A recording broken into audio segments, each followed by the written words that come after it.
কিরে মইন, আজকাল তুই আরে ডিসলাইক করস, দেখতি আর মানছে কয় তুই বলে আমার শত্রু।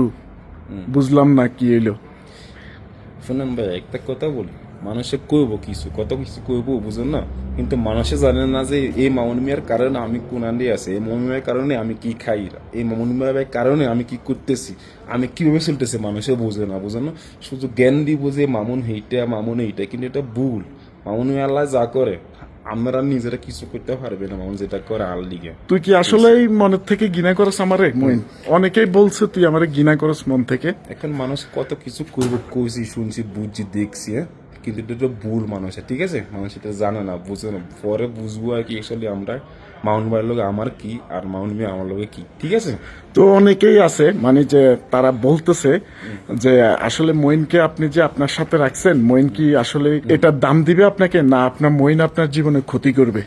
যদি আপনার কাছে যদি খারাপ মানুষ হন, যদি আমার খুঁটি যদি হন আপনি, তাহলে আপনার লোক আমি জীবনে করতেন না এগুলো, বুঝলেন? আপনার লোক জীবনে ভিডিও করতেন না, আপনার লোক আমি অন্য বাদ খাই, আপনার কারণে আমি বাদ খাইতেছি, আপনার কারণে আমি থাকতেছি।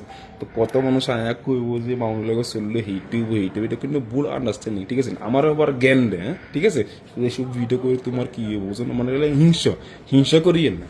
এই যে মাউন মিয়া যেন ব্যবসা করে, মাউন মিয়া কারো কত হিংসা করে না কোনোদিন, ঠিক আছে? না কালা হইয়া বেগুন চিন্তা করলেন যে না কালা মানুষ, ঠিক আছে না? কিন্তু বেগুনে কয় যে আয় মন হলো কালা, কিন্তু মামুনে মানে চিনলে কি এতে মানুষ হয়ে মানুষ, ঠিক আছে? এতে কালো হলো কিন্তু এতে মানুষ, ঠিক আছে? কিন্তু আপনারা বুঝেন কি মানে মামুনের লগে চললি মামুনের লগে খারাপ আনটি আরে দিটি একা আমাদের সিয়ে কি মামুন মিয়া তুমি যাই উপরে যে ফাইসি আমার ফ্যামিলি যেটা করতে পারে না, মামুনের কাছে আমি রিপোর্টটা পাইছি, এটা আমি বড় প্রমাণ দিলাম। মানুষ আসলে এগুলা কোথায় থেকে কয়? আর বাংলাদেশি মানুষ সম্পর্কে আসলে তোর কি ধারণা? বাংলাদেশের সম্পর্কে মানুষ এগুলো করতে না, বুঝলো না? জীবনে সাউথ আফ্রিকা আছে এগুলো করতে, কিন্তু বাংলাদেশের মানুষ আতম যে ভালো লাগে অনেক আর উপর করছি এমন আর কাছে ভালো লাগে, কিন্তু যে একজন বাংলা আমার খুঁটি করবো এটা মানে এটা অসম্ভব, ঠিক আছে? আপনাদেরও বিটের সমস্যা, বাঙালিও বিটের সমস্যা, ঠিক আছে? কিন্তু আমার আজ জীবনে কোনো বাংলা আমার খুঁটি করে না, বাংলাদেশ ফাইলি আর আরো সাহায্য করে উল্টা আমার লিগে, ঠিক আছে? তো বাংলাদেশে গিয়ে তুই কি আবার সাউথ আফ্রিকায় ফিরে আসবি, নাকি বাংলাদেশিদের সাথে আজীবন থেকে যাবি? বাংলাদেশ যদি ভালো হয় আজীবনে বাংলাদেশের পানি থাকতাম, হারা জীবন থাকতাম বাংলাদেশ, ঠিক আছে না? কিন্তু সাউথ আফ্রিকা আসলে যদি আঙ্গো মা বাপ যদি থাকে, বুঝুন আমরা সাউথ আফ্রিকা আমি ব্যবসা বাণিজ্য করবো, তবে বাংলাদেশে আমার ইচ্ছা আছে যে বাংলাদেশে থাকবার লিগে, ঠিক আছে? তো বাংলাদেশে গিয়ে মানে তুই কি আবার চলে আসবি সাউথ আফ্রিকা? আর যদি বাংলাদেশি মানুষ তোকে বাংলাদেশে সারা জীবনের জন্য রাখতে চায়, তখন তুই কি করবি? আমি সাউথ আফ্রিকা রাখতাম না, শুধু বাংলাদেশে থাকুম হারা জীবন, বাংলাদেশে থাকুম। এই আমি বাংলায় গান গাই, আমি বাংলায় স্বপ্ন দেখি, হে বাংলা আমি ভালোবাসি, ইনশাল্লাহ বাংলাদেশে থাকবে। বাংলাদেশি অনেক মানুষ তোকে আসলে দাওয়াত করেছে অলরেডি, এবং বাংলাদেশি মানুষরা তোর সাথে কথা বলতে চায় এবং তোকে নোয়াখালী দেখতে চায়। আসলে তুই এটা শুনে মানে কেমন এক্সাইটেড? আমি অনেক খুশি, অনেক এক্সাইটেড।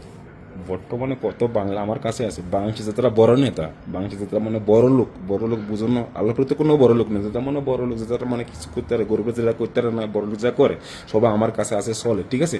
আমার যেতে চায়, কিন্তু আমি সাথে যে আপনার লোকই যাবো, ঠিক আছে? কিন্তু মামুন ভাই সালা আমি যাইতে পারতাম না বাংলাদেশে। যেদিন মামুন ভাই দেশে যাবো আমি ইনশাল্লাহ বাংলাদেশে যাবো, মামুন লোক থাকুম আর ব্যাগের লোকে দেখা হইব ইনশাল্লাহ, হিটে আর কি। সো লাস্ট কি বলবি? লাস্টে বললাম কি বাংলাদেশে ইনশাল্লাহ আসমু, যেমন যত শত্রু থাকে আমার সাউথ আফ্রিকা, কিন্তু মাউন্ট ভাইয়ের লোকে আমার লোকে কোনো শত্রু কেউ বানাই দিতেন না। ইনশাল্লাহ বাংলাদেশে আমু। ভিডিও আর দেখলে বেশি বেশি শেয়ার করিয়েন আর বেশি বেশি কমেন্ট করিয়েন আর লাইক করিয়েন, ইনশাল্লাহ দ্বিতীয় ভিডিও আমরা আসতেছি।